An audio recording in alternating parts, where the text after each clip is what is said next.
You're supposed to talk now, David. Yeah, well, you're really putting me on the spot here. Yeah, we're recording the podcast. Welcome back, everybody, to the Lex Rex Institute podcast. We're your hosts. If you've listened before, you already know us, but I'm Alexander Haberbush. He's David Truschel. I'm a lawyer. He's not. Neither of us are speaking in the capacity of lawyers today. Listen to the rest of our disclaimers at the end. But anyway, we're going to be doing a new series for you folks on the Russian Revolution. That's right. Communism. Mm-hmm.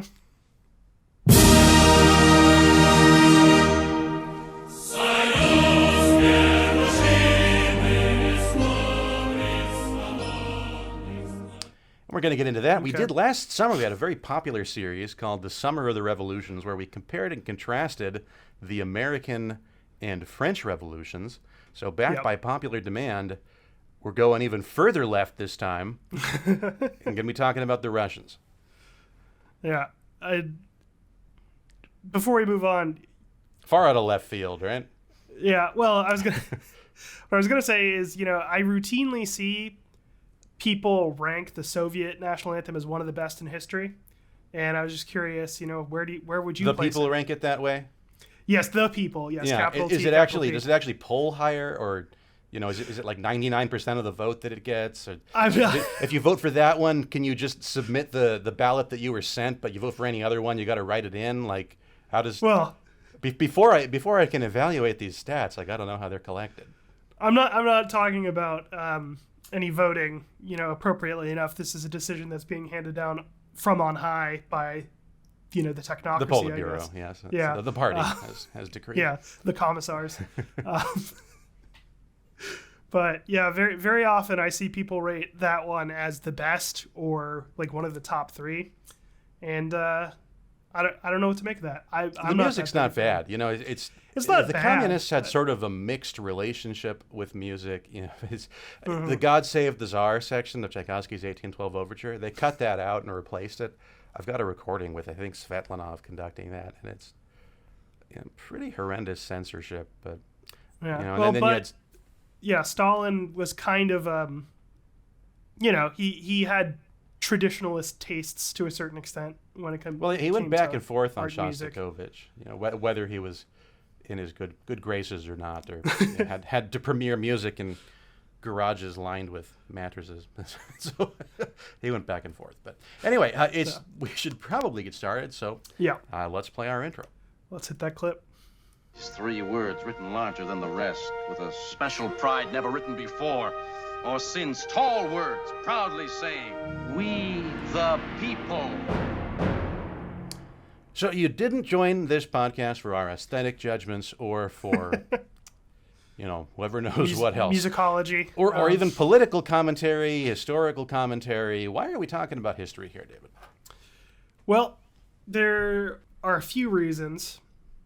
Let's say them. One, probably the most important of which is that when people criticize the U.S. Constitution, it's usually from the angle of Marxism in some way or other. It's typically, it was designed to protect the landed property interests of all these rich men. Blah, Charles blah, blah. Beard thesis, he's an early 20th century historian, wrote that they were basically pursuing their own class interests, which in Marxism, of course, everybody does, whether they know it or not. And if they appear not to be doing that, well, that's because of ideology. So there's conveniently no way to ever falsify this proposition. It's kind of, I think that based on the concept of ideology alone, the Marxist system kind of falls apart because it makes all of its predictions totally unverifiable. So anyway, that being the case, that being sort of the standard critique of the U.S. Constitution, it seems only fair. Let's take a look at what the Soviets actually did. Probably outside of China, the only long-term truly communist state. And so, turnabout's fair play. What about Cuba? All right. On a significant North Korea, scale. David? On a significant scale, let's say. Ones that people actually might know about. Nobody knows knows the European Union, David? Ooh, commentary. Speaking of commentary, so if you watch our YouTube content, you know that we've been doing our remedial civics episodes lately, and a lot of those have focused on Marxism as well. Believe it or not, that was entirely coincidental. We didn't plan for those two things to coincide. Actually, at the date of recording, I'm not entirely sure which of those is going to come out first. But if you want more Marxism-related content, although on a slightly different bent, check those out. That's, I guess, what we're doing in February. It's going to be a red February. That's appropriate, yeah. And beyond that, though, also that we've referenced the late Antonin Scalia on this point before, but he was testifying before the Senate. Not Judiciary red Committee. himself, although perhaps red in the face. Maybe he could be at times, but he makes the point that way too many people think of the U.S. Constitution just in terms of the Bill of Rights. So you ask them, what do you like about the Constitution? They'll say, oh, the First Amendment or, Second Amendment or whatever it is that they happen to like. And he makes the point, the Soviet Constitution went way further in guaranteeing specific rights to people. It didn't just have freedom of speech. It had, guaranteed freedom of the, all this other stuff. It really spelled it out. And he said, he says they had a much better Bill of Rights than we do. And we'll probably play you that clip when we actually get to their written, if you can call it a constitution. Right. They had a much better Bill of Rights than we do. So what? Right. It did nothing. It didn't protect anything. Right. Because structurally, it had no way of actually allowing people to protect those rights. And that's, if you take one thing away from our stuff, it should probably be that the structure really, really, really matters. And we think that's what's unique about the American system. Well, and how you go about achieving your political ends, too. Yeah. Which I think is part of the point of going through the history here. All lawyers are historians, and bad lawyers are bad historians. Is what because it's fundamentally that's what. Yeah. What's that? I said in America anyway, because precedent matters for us. It doesn't matter everywhere. Yeah, that's exactly right. Well, and you're also, both in terms of precedent, both in terms of the factual record, because factual record absolutely matters. It's the difference between a great case and a terrible case. The legal issues will only get you so far. So how you go about getting a desired end is extremely important. I think the Russian Revolution shows that very, very well, because there were a lot of points where it could have gone much differently and much better than it did. It's really a tragedy what ends up occurring. So that's kind of what we want to get into. Where did it go wrong? And it's not a single point; it's a lot of points, and it could have, they could have changed course, but they did not. And the Russian people are really still suffering for that. It's, it's not good, that communism. Yeah. So, I guess that's technically personal political opinion, but I feel like we can say that on this show. I think. Or is it economic opinion?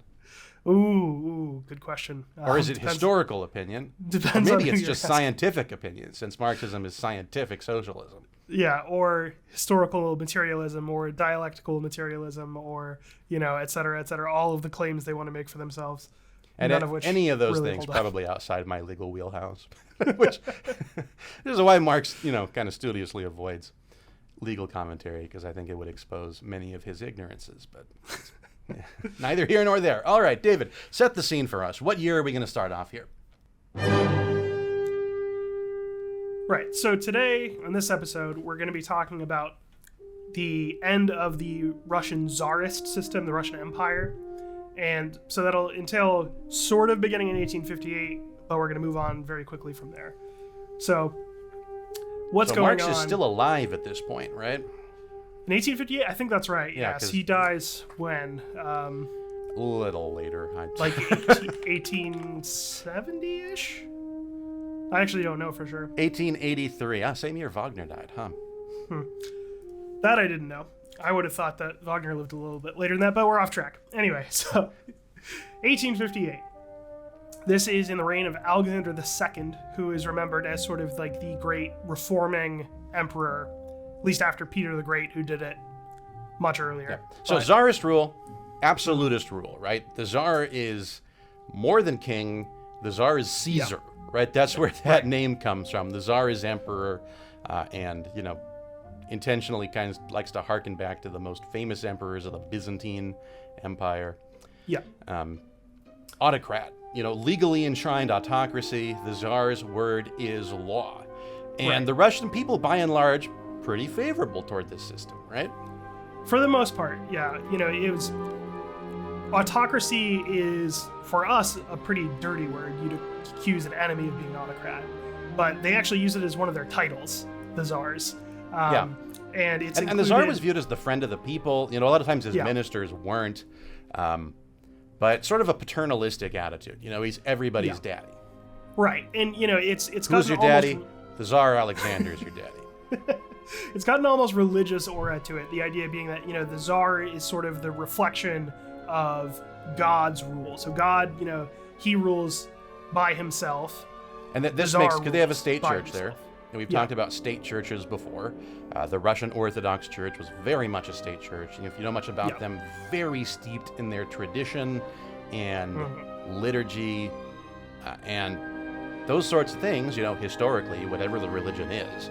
If you have lots of forms and ceremonies like that, it tends to prop up continuity in your government. Yeah. So Alexander II, though, is a reformer in certain key ways. Probably the most famous thing is that he liberated the serfs. Liberated the serfs? Right. So what year are we talking about here, David? That is 1864. Or, excuse me, 1864. 1861. Russia still has serfs. I had that backwards. 1861. Yeah, the judicial reforms were 1864, I think. But 1861, Russia still has serfs. Let's pause there. Right. What's serfdom? Serfdom is... I'm getting into my lawyer mode here, ask a question. That works, though. You can tell a story that way. Exactly. Yeah. So serfdom is somewhere between slavery and being a peasant, basically. So, are serfs people, is that like somebody who lives on the land of a lord? What is a serf? Yeah, so they actually continued to calculate wealth in Imperial Russia in terms of souls by the number of serfs who live on your property for a very long time. Mm-hmm. And that sounds like slavery. Yeah, it's not that they, don't have any rights or don't get paid at all or et cetera, but they have the rights of serfs, which are legally distinct from the rights of lords, right? Right, and very, very limited. Like, you're not free to move. You are bound to the land. You and your family have to stay on the estate. You owe the landowner a certain amount of labor. He also owes you stuff, though. He owes you protection, so on and so forth. Very hard for you to enforce those rights. A lot of times the legal systems did not have avenues. And in fact, in Russia, they did not really have an avenue for serfs to enforce their rights. But they at least theoretically had certain rights, which makes it different from chattel slavery. Right. But it's not where you want to be, basically. Not where I'd choose to be, no. No. You have, your rights are very curtailed. So Alexander II then sounds pretty liberal. He's getting rid of serfdom. In comparison to some of his predecessors, yes. And a little bit before 1861, there'd been some minor reforms with state censorship. That's actually kind of important as well, but we'll just take note of that. They still had censorship. Well, and that's kind of the thing you notice in all of these is as they're allowing the people, I don't want to call them rights, but as they're allowing the people various liberties, they actually pretty firmly and steadfastly insist that they are not rights because the Tsar remains supreme. The Tsar is an autocrat. Any dispensation he gives you is purely by his own benevolence. Yeah, sort of like the attitude that Bernie Sanders has toward, government handouts. Yeah, out of the kindness of his heart, or I guess if we're taking your example, Bernie Sanders' heart. Right. He will make some allowances for you. Yeah, your rights are not pre-existing. Your rights, in fact, they're not. Again, I think rights is the wrong word to describe this. Yeah, liberties is probably better. So there's an increase in civil liberties, especially for the huge numbers of Russians who are agricultural workers who had previously I'm letting been serfs. Just to be clear, I'm letting you publish anti-government speech, but understand, I could stop letting you do that. It's policy. It's not a legal right. Right. Basically. The other really big one, also in 1864, as well as the judiciary reforms, is the introduction of the Zemstvo, which is basically a local body with some self-governing powers, whereas before, everything went through the Tsar's governors, basically. So the regional governors had direct control over their territories. Yeah, so this is the first sort of self-governing representative government body beyond so the purely local one. They're elected, right? So Yeah. it's sort of a town hall style. You get together and you elect your local Zemstvo. Yeah. And I don't know that they have any actual legal powers, but they were then answerable to the Tsar, so they could bring petitions to the Tsar. There was some representation in central government. Now, they didn't have any power to actually do anything, but at least there was now an established mechanism for hearing the will of the people. Yeah, and so for the most part, it's going to be involved in local administration, how you use the funds that are allocated to your region for whatever purpose. But there's some kind of, we're beginning to see some real representation. Now, how did the people get these beneficent concessions from the state? Were there a bunch of communists going around saying, you got to give us Zemstvos or we're going to rebel? Or how'd they get this stuff?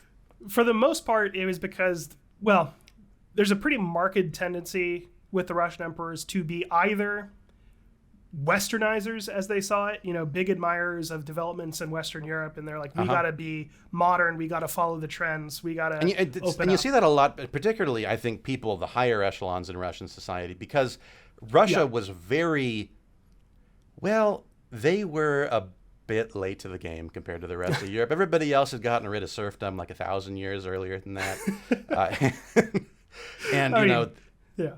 And they'd become sort of a major player in British diplomacy, especially after the Napoleonic Wars. They got very involved in what Western Europe was doing, and they were a little bit embarrassed to be sort of behind the times. So what you start seeing them do is appropriate a lot of particularly French customs. And you see that in the art. I was playing something from Tchaikovsky earlier. Some people will argue Tchaikovsky's got a lot of French influence. I think he's very distinctly Russian, but certainly you can see where it's not. You can see where it is borrowing the modes and forms of Western Europe. Yeah, and so most of the Russian nobility speaks more French than Russian among themselves. They increasingly also, though, just general Western European stuff. They love English literature. They there's a bunch of Germans who are in government and in the nobility. And, which is not that popular with the general public because they don't really like the Germans being there. And we'll Nobody get really more likes into that Germans. later. We'll get more into that later. Barbarous and backward people. Sure. But anyway, the Tsars tend to be either Westernizers, sort of modernizers, and that's definitely what Alexander II was like, or they tend to go the other way and say, no, it's all about Russia, traditions, we gotta go back to our way of doing things. So, sort of at this point, sort of the modalities of the elite, right, are going to be the liberalization. Adopt the things that are going on in Western Europe. That seems to be the hip new way of doing things. Exactly. And the more grassroots movement is going to be for traditionalism, right? Exactly. Keep serfdom. The serfs like serfdom. Serfs mostly don't like serfdom, but they like a lot of the things that are associated with serfdom in the minds of the more educated and liberalizing classes. So your conservative movement is the populist movement here, and your progressive movement is the one that's kind of foisted upon them by elites. So there were not communists agitating for these reforms, in answer to the question. What you do have, and we'll get more into this in a minute, are these people who call themselves nihilists, and they're sort of the real terrorist radicals, basically. And what they want is just to destroy everything, tear it down. No, I got that from the name. It's nihilism in a very literal sense. Nihil means nothing in They Latin. want to annihilate, right? Yeah. So they think the whole thing is just corrupt. We can't even talk about what we actually want to replace it with until we've torn it down, because our ways of thinking are too corrupted by the present system. So we just got to get rid of it, and we'll figure out what we're going to do later. And surprise, surprise, those are sort of the ancestors. Well, they murder of the Tsar communists. at one point. They do. So Alexander Regicide, II, kind of a big deal, usually. Yeah. So to wrap up with Alexander's reforms, the judicial reforms, the most important ones, the only ones that we're qualified to talk about. So, so the judicial system that had been in place in Russia pretty much dated back to Catherine the Great. Yeah, right. A long time before. That's now who's more Catherine than a the century Great? before. Yeah. Yeah, that's pretty much all you need to know about her, is that was more than a century earlier. Yep. And how did that system work? Basically, the courts were just another extension of the official bureaucracy. Especially the criminal courts, which were just sound just horrendous. I mean, it's I wouldn't really even call it a trial at all, because really the person who's investigating you is oftentimes the same person who's putting you on trial. There was no right to representation. You couldn't bring a lawyer. You couldn't investigate and find your own evidence. You pretty much just responded to charges brought against you. Yeah. And as you can imagine, most people were convicted. Yeah. And yeah, like you weren't even necessarily in the same room as the person who was judging you at any point during all of this. Yeah, but the civil also had issues. I think mainly administrative issues for the civil courts. They were also, were they judge panels or single judges that would render findings of fact? I think that depends on the specific kind of court, but okay. Yeah, I wouldn't swear to that. Verdict. So finder of fact was judges in most of these cases. So what the Judicial Reform Act of 1864 ends up doing is it introduces juries for the first. Oops, I hit that.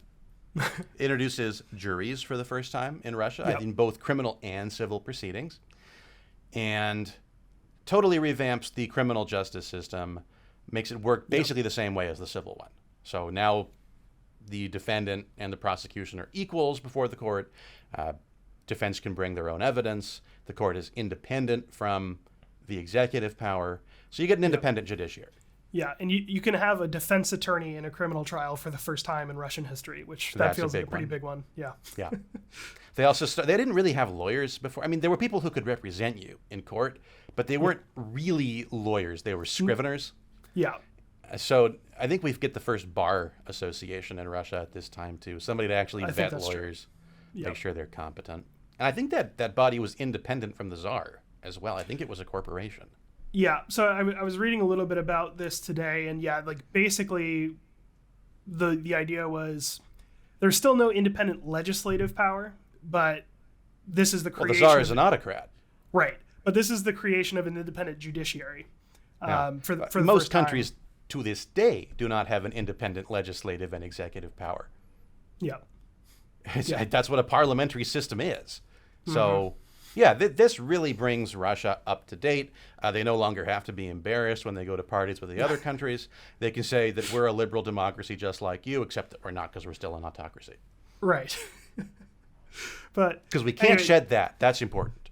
No. And, to be fair, we've talked about this before, but the institutions of a really representative government depend on people being able to engage with them well and fully. And you have to know what's going on. Russia was frankly not in a position to do that. And, to a certain extent, it was their own fault that was the case, because they'd spent so long with, this sort of really severe form of serfdom that most ordinary people wouldn't really be able to participate in the legal system in any sort of meaningful way, or the political system for that matter. It's actually kind of ironic that they end up being the first communist country, because it actually flies in the face of Marx's historiography. Because he says that you got to go from feudalism to mercantilism to capitalism, and then you can have the revolution to go into socialism. Well, they skipped 2 of those steps. Yeah, and we'll probably talk more about that in the next episode, but that's exactly right. And the way I think we think of communism today as primarily sort of like a peasant sort of thing. I was going to say plague upon the world. But. Well, that too. But we think of communist revolutions happening mostly in poor agrarian countries. Reformers. They like to call themselves agrarian reformers. I mean, that's the China, Cuba. Yeah. South America, every time it's, I'm not a communist, I'm an agrarian reformer. And then lo and behold, it turns out they were a commie all along.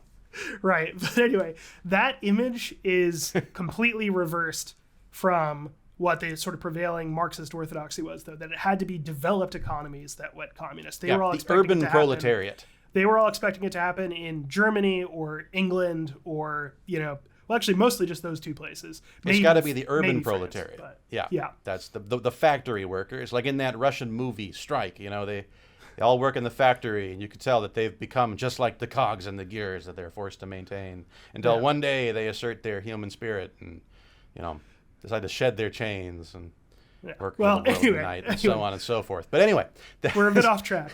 What I was going to say... There were factories in Russia. They are trying to industrialize at this point. Yes. And their factories are actually subject to widespread strikes. Because it turns out when you try to run a factory on a feudal model... It's not great. It's not great, yeah. Yeah. Like they're protesting for like 11-hour workdays, is the kind of thing that they try. That's the concession they're trying to obtain. Yeah. But what I was going to say, though, is that Alexander II is making pretty solid, needed reforms on a fairly realistic timeline, basically. Russia isn't ready to flip into a Western-style republic overnight. Right. It just doesn't have the... Yeah. And it's, as much as you may think, gee, like the Tsar just advertised the fact that he's an autocrat, like... That's a bad PR move. I mean, it's take away everybody's rights, act like a dictator, but you're not supposed to tell the people that. Like that's how you get them to rebel. This guy was asking for it. I mean, that's probably what you're thinking, right? Yeah. As much as that, that's my knee-jerk as well. The integrity and stability of Russian society at this point very much depends upon the person of the Tsar. Yeah. All of their forms and ceremonies and customs that are practiced by the church, practiced by the government, are centered on that person. Yeah. So you can't really shed Russia of that at this point. You'd get anarchy. I mean, that's which is what the nihilists want.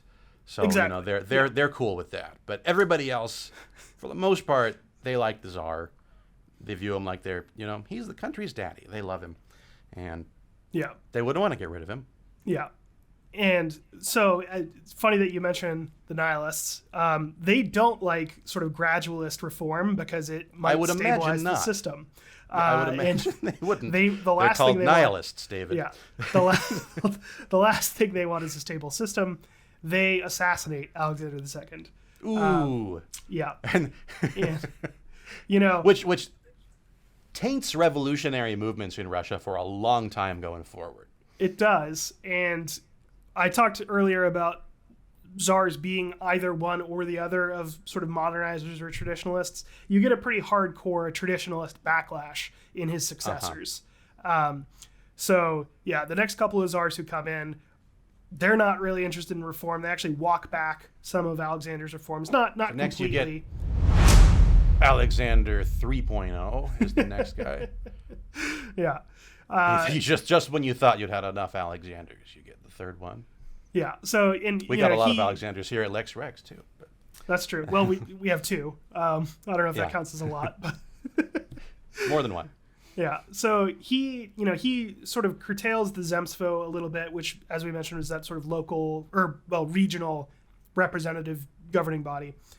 And, they start to bring back a little... Yeah, we've given them too much liberalism. Look what they did with it. And the state censorship tightens up a little bit again. And, just a generally... bunch of weird anarchists just murdered the Tsar. I feel like that's a predictable response. Exactly. But Alexander III... much like Bernie Sanders would do. Thank you for that. Alexander III is, he's reasonably well liked, though, for the most part. There's not huge demonstrations about anything being reversed. He's reasonably secure on his throne. And he's big into uniting the people, right? Yeah. Yeah, like he starts building railroads and stuff, which were all the rage at this period in the 19th century. It's, you were nobody until you had a railroad. And he says, That's true. I'm gonna make the biggest, longest railroad ever. It's gonna be even longer than that one in America. They made a transcontinental railroad. I'm gonna make a trans-Siberian railroad. And the goal here again is really to unite the Russian people, because it's a huge country, a lot of different people groups, different ethnicities, different languages, different religions. Yep. A railroad's gonna tie them all together. in some sense, anyway. He would have been a big Ayn Rand fan, I tell you. That's probably true, for multiple reasons. But, and so loved his trains, that guy. If you've ever looked at Russia on a map, you're aware that it's very, very, very wide, long east to west. And I should say much in the manner of Jerry Brown. Yeah. About a quarter of the length of Russia is like reasonably well populated. And the rest of the 3/4 of it is mostly pretty empty. But I mean, you've probably always questioned why the heck is Russia considered a European country when like 90% of it is in Asia? It's because like 90% of the population is in Europe. So. Right. But, when you've got access to 2 oceans, which they do at this point, you have some interest even if they are frozen. You have some interest in making sure you can get from one to the other. So in the States, in the U.S., we have the Transcontinental Railroad. Russia's equivalent is the Trans-Siberian Railroad. They want to be able to connect their Baltic ports in the west with their Pacific ports in the east. Yep, that'll go a long way to industrialization. Yeah. All right, so what's next on our thing? Well, what's next is the beginning of the crisis years that sort of bring this all down. And that starts in 1891 with a very severe famine. What caused the famine? What's that? What caused the famine? Drought, basically. But also, in addition to global drought, warming? Government policy. Government policy. That's what I was looking for, David. Yeah. So, Russia, despite the fact that it's industrializing at a pretty good clip at this point, agriculturally, it's mostly still using centuries-old practices and tools. It still was, even up to 1917. Yeah. Actually, even up till World War II. Yeah. And that's some of what we were talking about with sort of populist traditionalism. This is a big part of it. Most people in Russia are agricultural workers. It's a huge part of the hand plow was good enough for my grandpappy. It's good enough for me. Basically, I don't need one of those newfangled cows. Yeah. Newfangled cows. Yeah. One of the things that was a joke. But. Yeah. One of the things that agricultural modernization brought to the rest of Europe was a certain amount of drought resistance. Better irrigation techniques, better plowing techniques. So even if the ground gets really dry and hard, you can still plow it. That sort of stuff. Russia mostly doesn't have machines are good at that. Yeah. Russia basically doesn't have that. They get unusually dry weather for an entire year, basically, and crops are failing. But the government's policy at this point was we need to get exports at all costs. So they want the grain. We need to remain an agricultural exporter because otherwise what's going to happen? Well, you're going to be dependent on foreign imports. You're going to have money flow outward. That's the fear. And trade imbalance. Yeah. You don't want that. Exactly. So to force the peasants basically to keep selling their grain rather than keeping it to feed their family and their livestock, the government decides to raise taxes on domestic goods, basically, the things that the peasants need to buy. So they don't have enough money to pay for, cooking utensils or clothing or this sort of thing unless they sell their reserves that they needed to stay alive. So, and it turns out that people that can't feed their families, even if they were not previously terribly politically minded, that makes you political pretty fast. Yeah, if you can trace to a specific government policy, that's the reason you can no longer feed your family. You're probably going to become political. Yeah, and this also, seizing on what they think is this big opportunity, basically a wing of the nihilist movement called the People's Will. These are sort of your real terrorist activists. Not that sense of the word will, the noun version of that. Boy, you gave me such a hard time. I made that joke like 3 times when we were preparing for this. I was sure you were just going to fly off the rails when I did it again. Nope, I'm not that easy. Anyway, so these are sort of, if you want to think about like Che Guevara going through South America trying to rally the peasants, that's these people. And not very successfully, as it turns out. They think this is their opportunity. People are like, we have all these new mechanisms for having our voice heard by the Tsar, and the Tsar cares about us. We'll just go through those. Yeah. We don't...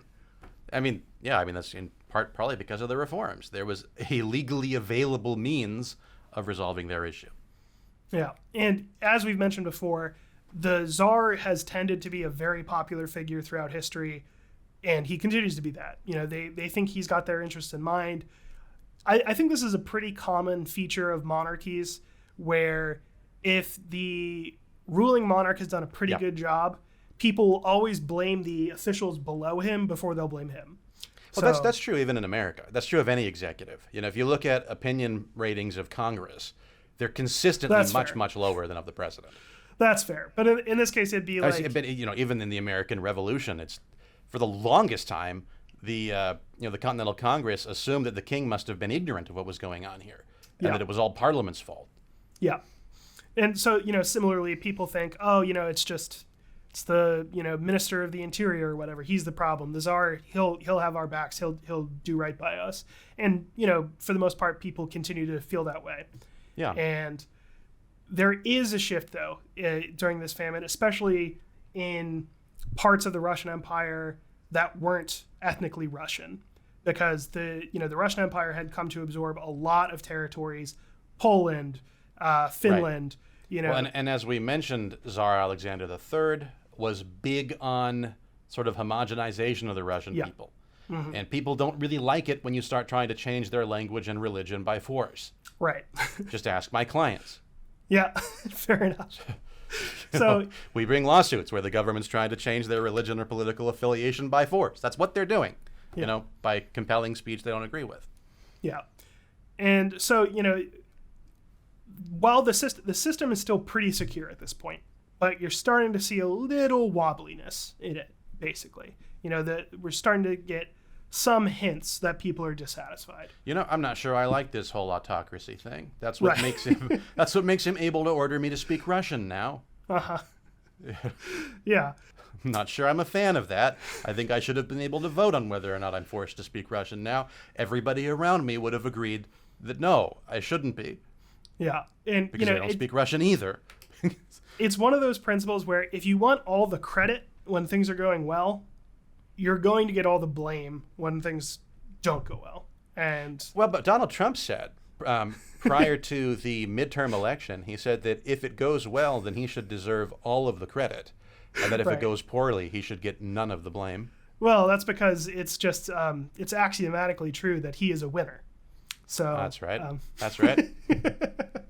Well, I think if they win, I should get all the credit, and if they lose, I should not be blamed at all, okay? But it'll probably be just the opposite. the Tsars aren't able to pull off that feat of Trumpian rhetoric quite so well. And so well, that's too bad for them. they do come in for some blame to do with the famine. Probably the year where things really start to go bad, and we're now, by the way, in the reign of Nicholas II, who is the last Tsar. He's the one, famously, that the Bolsheviks execute. He and his whole family. Spoilers, David.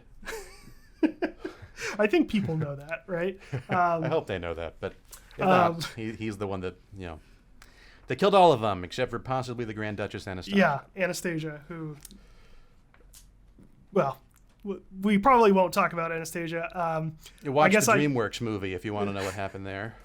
Or don't, because I'm, I don't remember that. I don't even know if it's any good. I don't remember that movie at all. I'll say, for my part, I'm pretty sure she died also. But, Oh, well, David, that's... Is that a downer? How could you be so callous? I'm sorry. I'm not saying it's good that she died. I'm pretty sure she died. Anyway, the next sort of big wobble is probably the Russo-Japanese War, which people may remember this or may not from high school, but I want to. So we talked about the popular will idea. I want to stick on that for just a second here. okay. Popular will. We've talked about that before in reference to the French Revolution, right? Yeah. Popular will, because remember this nihilist group's going around saying we represent the popular will, even though it's like 10 people, and everybody else strongly disagrees with them. Yeah. That's because they're using sort of the Rousseauian idea of the Yes. popular will, right? Where popular will is whatever I say. People be darned, Yeah, it's not really what the most people say. It's what the people as an abstract want. And, you're kind of free to define that however you choose. Rousseau called it general will.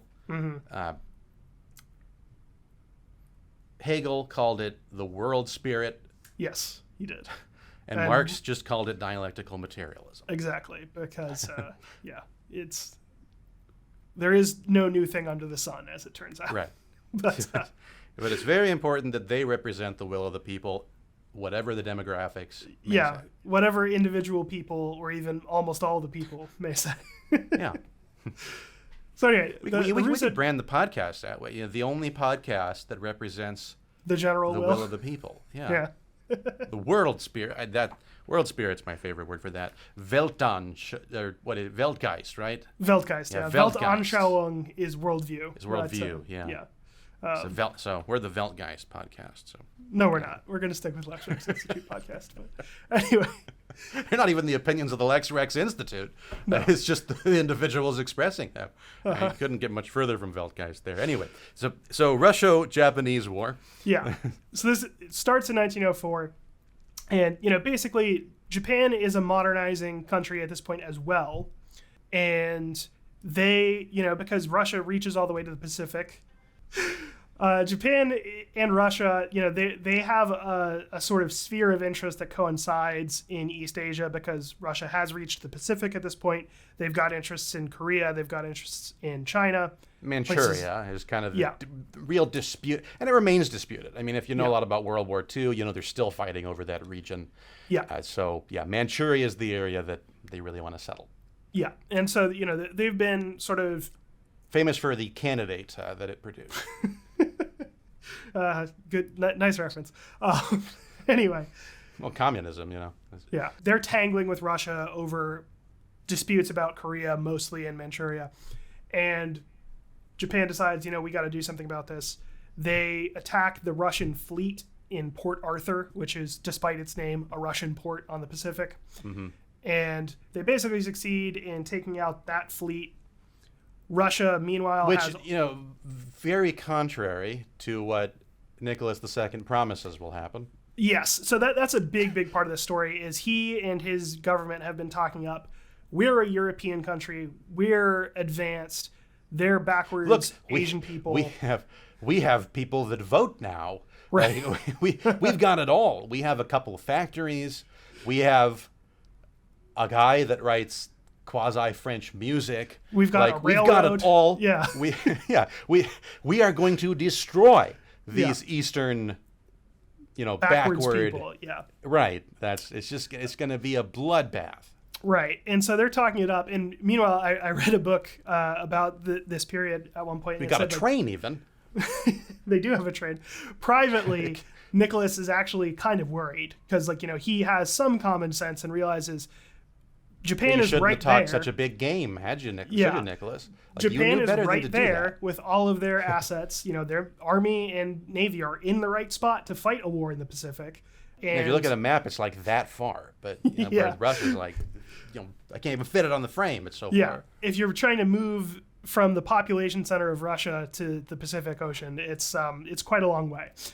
Even with your train? Right. But he also, so he sort of talks to his advisors and he says, we've got all these things going against us. And I'm worried about this. And he thinks about it and he says, well, but we're Europeans. We're not going to lose.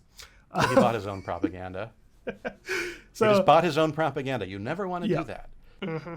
And, as we mentioned, they've built this railroad across the continent, but it's basically only the one railroad. And it turns out to be very hard to move a whole army that way.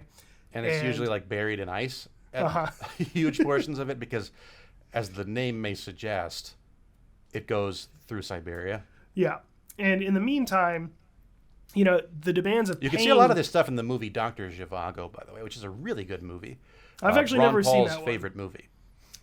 I highly recommend it. Really good movie. I've heard it's good. But it's about this whole kind of, I think it starts in 1905, which we'll get to in a bit, but it goes through the whole Russian Revolution. And Alec Guinness is in it, and and Omar Sharif. It's a good movie.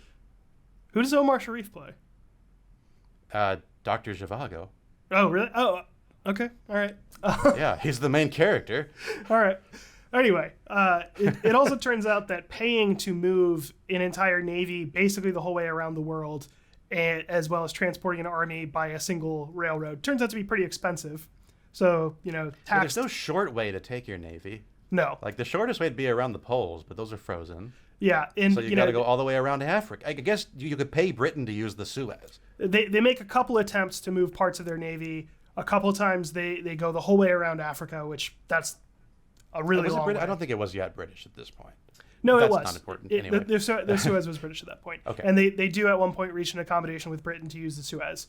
But moving parts of your Navy one at a time, most of the way around the world, not a great way to fight a war. They don't do very well. Meantime, the budget is not doing great. They are, there's tends some to be economic, the case during wars. Yeah, there's some economic impact people get upset about, and that leads to widespread strikes, including most famously another movie, actually, the battleship Potemkin. Oh, the other Sergei Eisenstein movie. Wait, was Strike? I think Strike was Sergei Eisenstein. But anyway, I know Battleship Potemkin is. That's a very famous incident. What happens there? So, the crew of this ship. It's a little loud. Anyway, the crew of this ship, the Potemkin, they're already pretty unhappy, and they get, they get some rations that are clearly like filled with like insects and just gross. That was in the movie. Yep. Yeah. And the ship's doctor, under pressure, sort of takes a look at it and says, no, it's fine, you can eat it. And that's sort of the last straw. And the crew of the ship mutinies, and they sail the ship, I think, to Romania, to a different country anyway. And they just like refuse to return to Russia for years. But it kicks off. This becomes lionized by the commies later. Yeah. This is why they make a movie about it. One of their founding myths, yeah. But it becomes part of this wave of strikes, wave of protests, including most famously Bloody Sunday, where I think it's 60,000 people. I have a different one for that. Are you gonna play the U2 song, or is this? No, I'm playing the second movement of Shostakovich's 11th Symphony. I mean, it's about this. The symphony is called 1905. And second movement's I wasn't Bloody sure how on the nose you were gonna go, especially because the U2 song is not about this directly Bloody on Sunday. the nose. This is called January 9th. Okay. So I don't know U2. I know Shostakovich. Yeah, well, they have, because multiple events get called. Yeah, there's Sunday. the IRA one too. Yeah, and that's what the U2 song's about. But anyway, I think it's 60,000 people in St. Petersburg. They want to take a petition to the Tsar, basically saying, do something for us. Either better working conditions or less taxes or whatever. If the Tsar is your father, you look to him to solve the problems, right? And these people are led by a guy by the name of Priest Gapon, I think is how it's pronounced. So I don't know how to pronounce Russian, but and he's I want to make it clear, these people are not a bunch of commies. These are not filthy communists where you shouldn't really care when they get gunned down on the streets. These are Gapon is an Eastern Orthodox priest. Yeah, he is very insistent in his preaching on, we are not revolutionaries. We are going to beseech the Tsar for concessions here. And they do this through the form that's very well established, has lots of precedent in Russian history, of making a petition to the Tsar. So, actually, I think he commands that people actually shred any revolutionary literature they have. Very, very clearly a peaceful protest. Yeah, and, they come basically, as you mentioned, treating it like a religious event. They come with icons and church banners and stuff like this. But they want to go to the Winter Palace, which is where the Tsar lives in St. Petersburg, and present, their case basically, and say, we need you to do something for us. And the Tsar probably should have waited to start this music. Doesn't fit well here. The Tsar, probably fearing that, much like what happened with his grandfather, someone's going to throw a bomb at him, decides to leave. Well, and, he's nervous about this whole situation. No, he leaves in the middle. He does, yeah. Yeah, just goes out the back door, goes to Moscow. But, and, what's the point of leaving if you, because, I would assume, Tsar's not there, the crowds are going to disperse. Right? But nobody tells them that he isn't there. Right. Which is just sheer ineptitude. Yeah, no, it's not well handled whatsoever.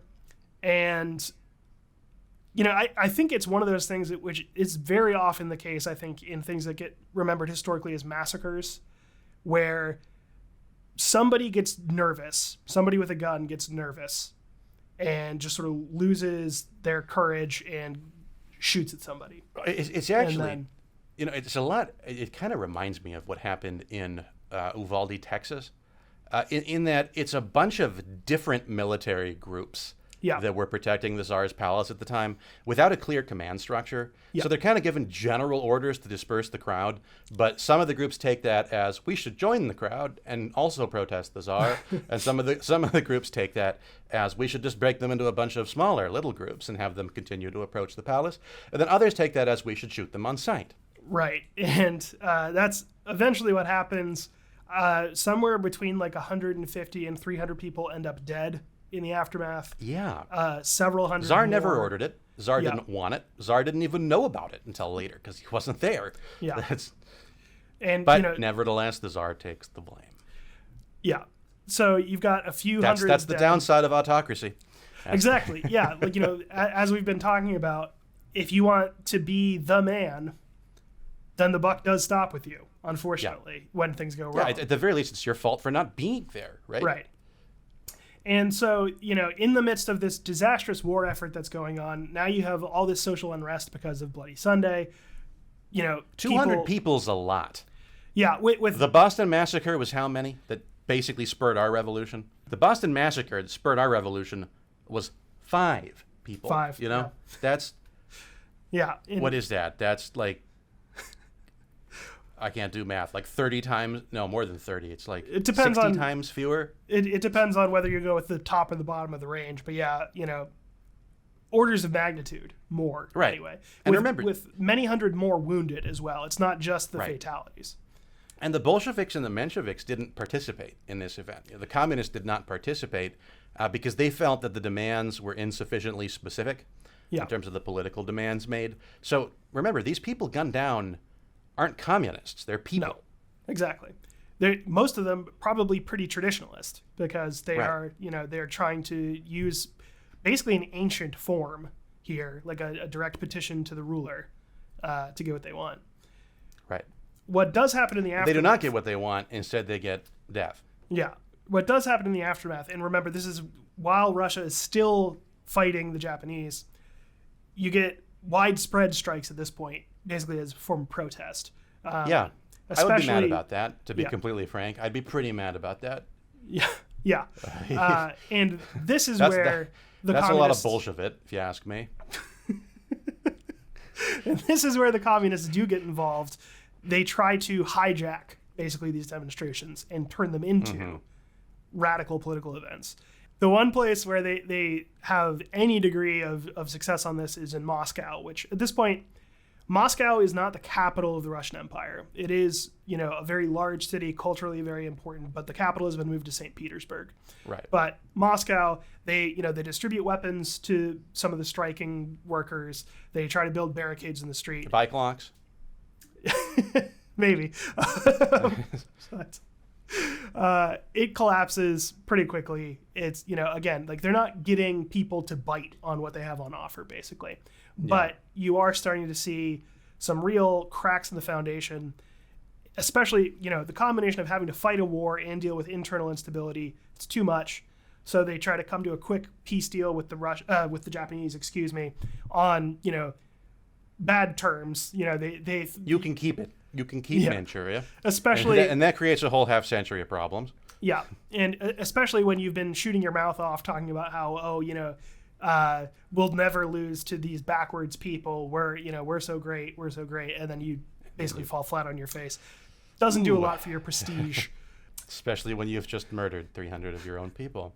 Yeah. And as a way of sort of... Things aren't looking good for his re-election campaign. But with a domestic scene that's still not great, Nicholas II agrees to some further reforms, though very much against his will. He was the traditionalist czar, basically. If there ever was one, it was him. He thought, he had this duty what about to Peter God. the Great? Peter the Great was a reformer, completely different. Good point. Yeah, he was kind of a proto-Stalinist. Yeah, but anyway. Nicholas, he thinks basically God wants him to remain an autocrat. God wants him to be an absolute monarch. God wants him to, sort of keep things the way he got them. And so it's very hard for him. What's that? Convenient, that. Yeah. And so it's sort of very much, having his arm twisted by basically everyone among his advisors. He agrees to some reforms, including giving Russia basically its first national kind of legislative body that's actually representative, that's elected. It's called a weird impotent parliament now. Yeah, called the Duma. It's not allowed to like do a lot. I No. mean, for the name like Duma, it doesn't do much. But there is a national representative body now. I don't like that one. That's probably the major like structural concession he gives. You know, the de jure powers are never clear in this period, Right, because the Tsar does hang on to formal autocracy through the whole thing. Yeah. But there is a legislative body now. So just Yeah, to and be clear on that. he sort of squares it to himself by saying, well, as long as I can just dissolve the Duma whenever I choose to, which, you may another one of those things you don't want to say when you're making liberal concessions. You know, that's And, all the rest of the autocrats. They just do that. Like Right. you look at Charles I. He didn't say I have a right to dissolve Parliament. He just just did it. dissolved Yeah. Parliament. And, Just you wait know- till you don't like what they're doing. Dissolve it then. You don't have to tell everybody that you got a right to dissolve Parliament. It's just not necessary. Don't signal that ahead of time. But at any rate, that's sort of how Bad he move. squares it. That's Did how he people squares it advise to him to himself. tell everybody that he can dissolve Parliament or the Duma? I think he mostly keeps that close to the chest, but he Well, doesn't. he shouldn't have. He should have gotten some advice on that. Well, I think he did. He probably did, and I think they mostly told him don't do that. But But he said, I'm the Tsar. I can do what I want. basically, yeah, it's important to him to feel like he hasn't actually changed the system fundamentally. And along with that, Just let the people think you have. You'll probably be okay. Like, it's probably not going to do anything you don't like that much. Just no, and wait to dissolve it until it does. in fact, I think it's at the breakout of World War I that the Duma actually dissolves itself, and they say like now's not the time for politics. We're He going to didn't get out of the even way. need to dissolve it. Yeah, I mean, they're like, oh yeah, Tsar, you get to pick everything again. We're going to dissolve ourselves. There was no need. Right. There's just no need. But it's a policy change, not a structural change, so it's not as big a thing. But it goes with some slight relaxation of the state censors. This sort of the typical playbook of that goes with this sort of thing. But all of his, every time he's like, but I don't have to. I'm not going to censor things, but I could. Yeah, and so It's like when they asked at one of the COVID conferences with President Trump. I'm getting pretty political in this one, but one of the questions was basically like, what's your position on what you can order the governors to do with respect to COVID-19? And he says, well, I've spoken with my lawyers, and I understand that the power is total. Yeah. Absolute. And then the reporter's like, that's like not true. Who told you that? And then he's like, all the best lawyers. It's true. The power is total. Yeah. I mean, I personally found that pretty amusing, but It's that's not fodder for your opponents. It's not great. Yeah, not great PR strategy, I gotta say. Yeah. But, anyway, what's important to note though here is that there had been a certain kind of liberal desire for reform, not radical, but there was a pretty broad-based support among, especially middle-class, educated people, to get something closer to like the British system, something closer to Parliament.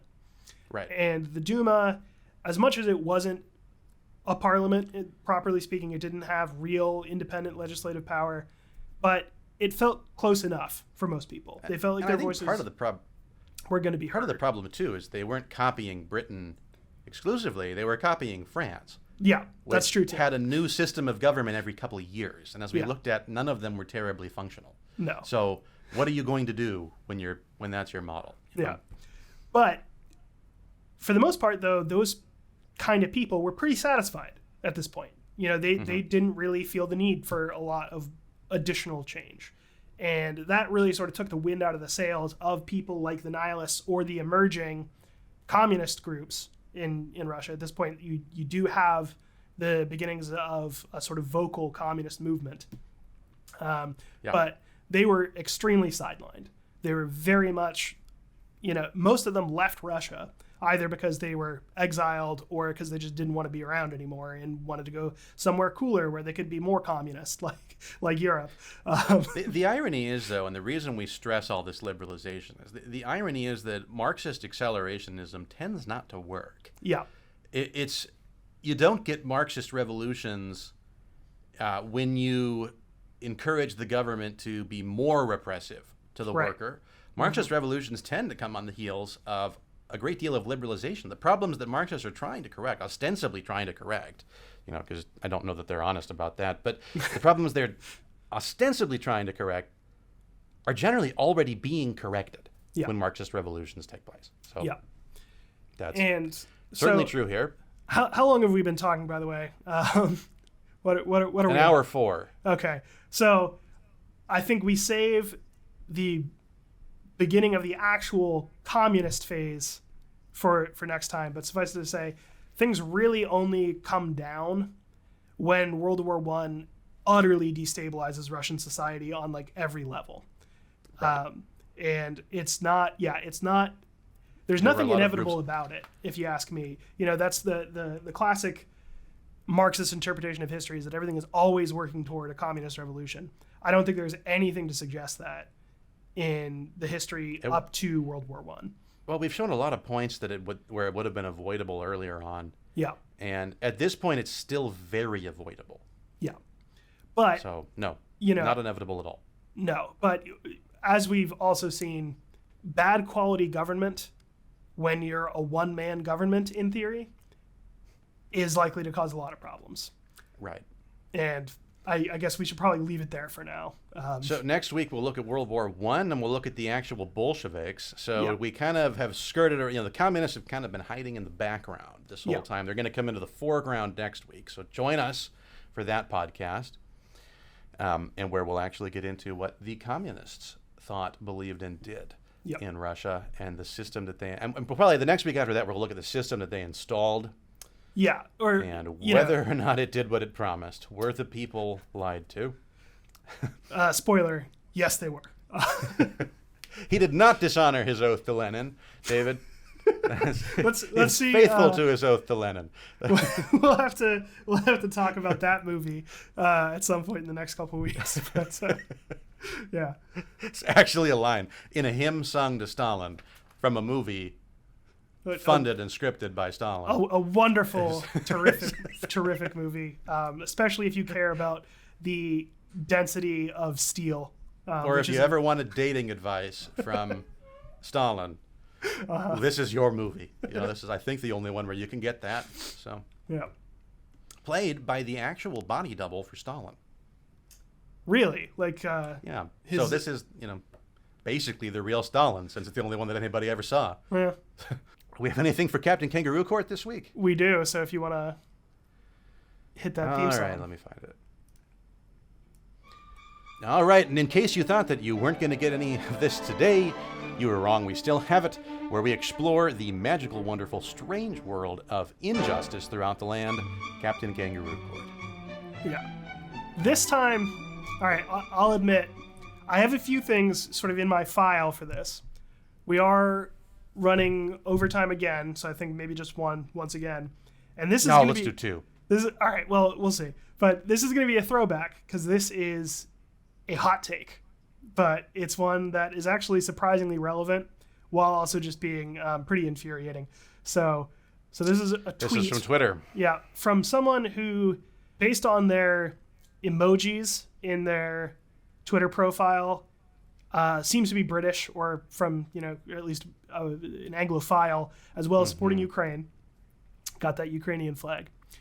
But saying it wouldn't work in the U.S. Not sure what that's in reference to because the place I found this didn't provide the context. But Congress is a parliamentary system and can abolish the position of president and rule without one. The states can too.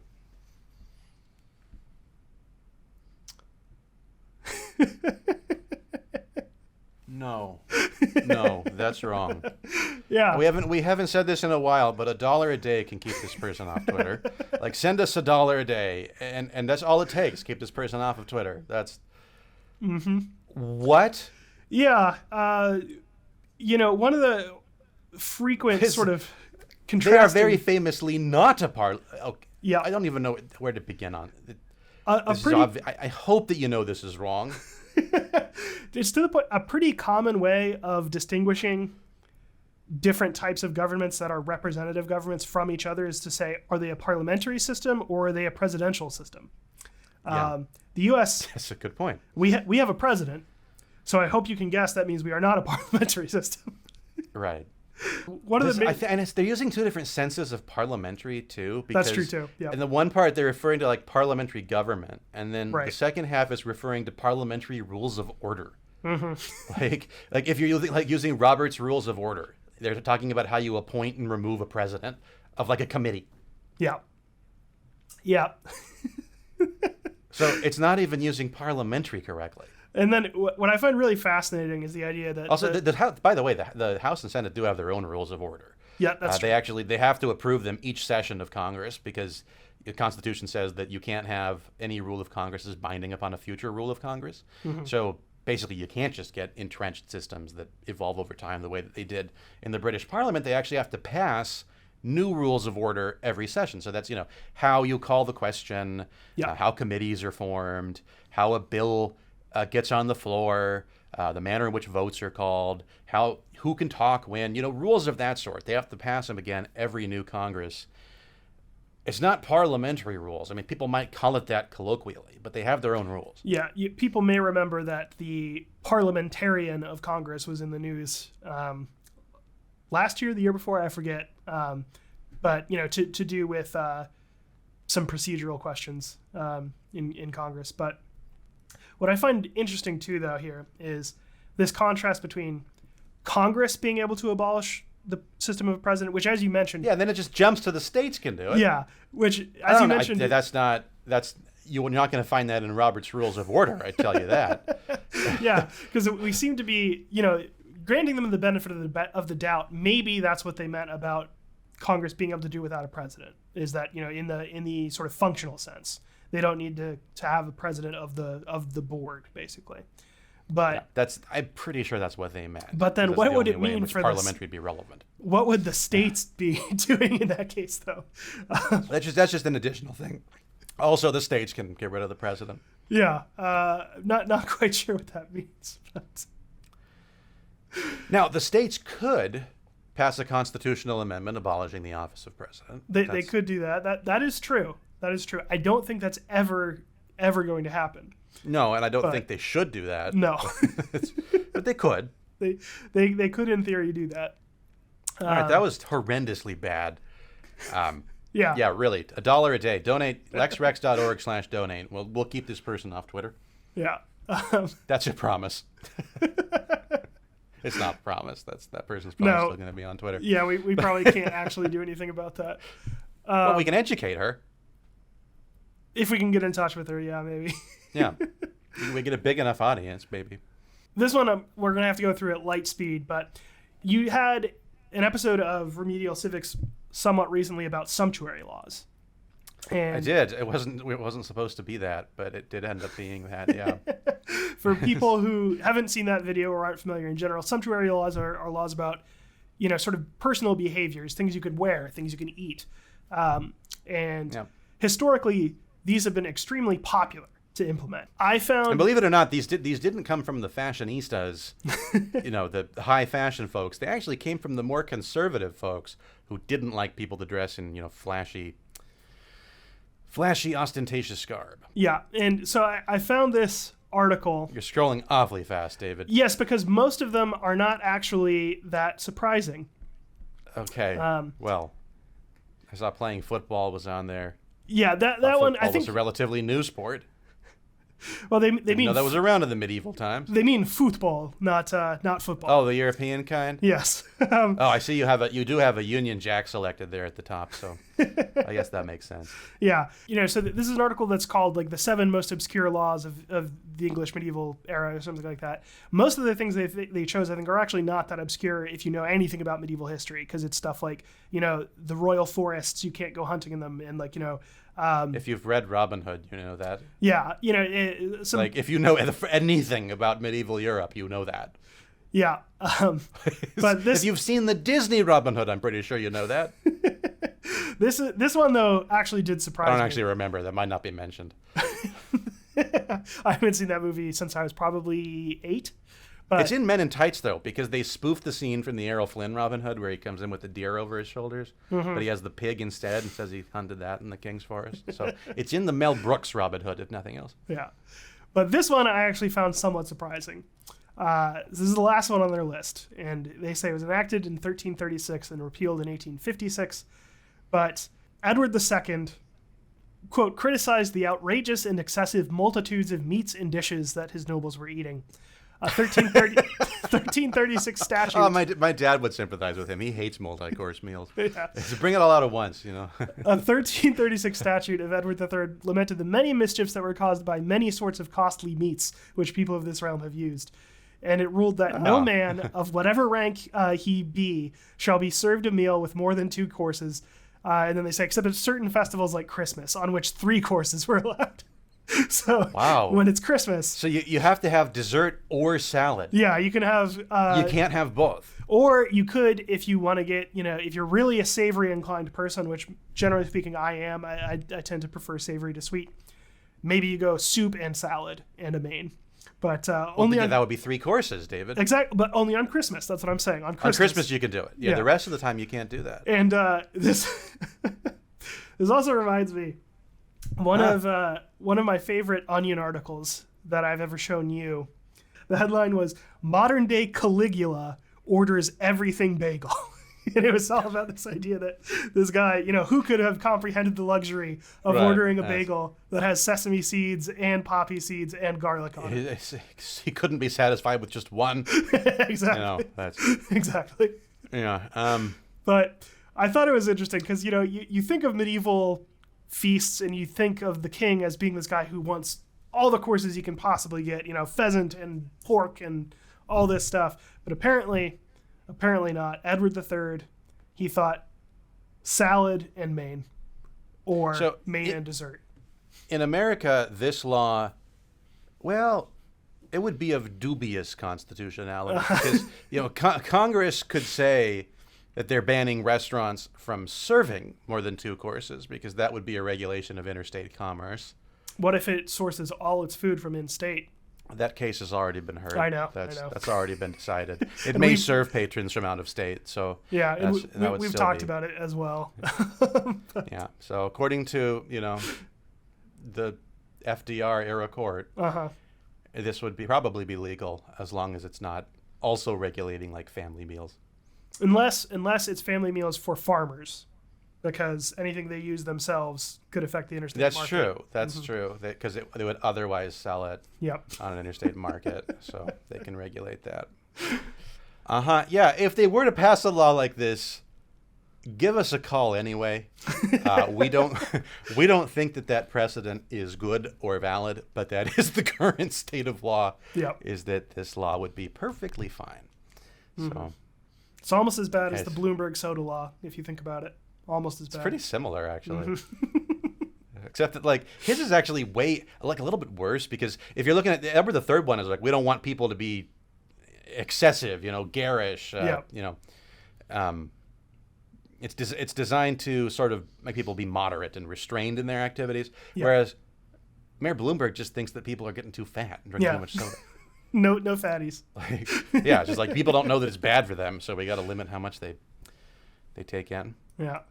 Much like Lenin would. Yeah, that's probably true. Yeah. If Lenin had access to soda, or certainly Lyshenko would have done that, because certainly Lyshenko would have done that. Because that's not his name, is it? Lysenko. Lysenko. Yeah, he definitely would have done that. For sure. Maybe we'll talk about him in one of these episodes. But I hope so. All right, so that's all, folks, for Captain Kangaroo Court. Thank you for joining us for that wonderful, wacky, weird segue into the idiosyncrasies of medieval law. We hope that you join us again next week for another similar excursion. And that's all for that segment. Yeah, and that's basically going to do it for this episode, except for the best segment we've got, which is our disclaimers coming up just in a minute. Yeah. But thank you for joining us again next week, or it's actually probably going to be 2 weeks from today. Yeah. We'll have the date and the description that is going to come out because I haven't calculated that. But our next episode will actually get into what the communists are like. I think we got a real treat planned for you guys for that one. Yeah, you'll love it. You'll love it. It's, yeah, the will of the people and all. Anyway, night, folks. Thanks for listening. Thank you. Please note that nothing in this podcast constitutes legal advice, and all of the opinions expressed are the opinions of the individuals expressing them, not necessarily the opinions of the Lex Rex Institute. The Lex Rex Institute is a nonprofit constitutional advocacy organization. If you'd like to learn a bit more about our organization's activities or make a donation, please visit our website, www.lexrex.org, LEXREX.org. As a reminder, this podcast is a legal issues podcast, not a political issues podcast. We try to keep our commentary strictly to legal issues. Today, now that more issues are considered political than ever before, we believe it's especially important to distinguish between the two. Thanks for listening to the Lex Rex Institute podcast, and we'll see you again next week.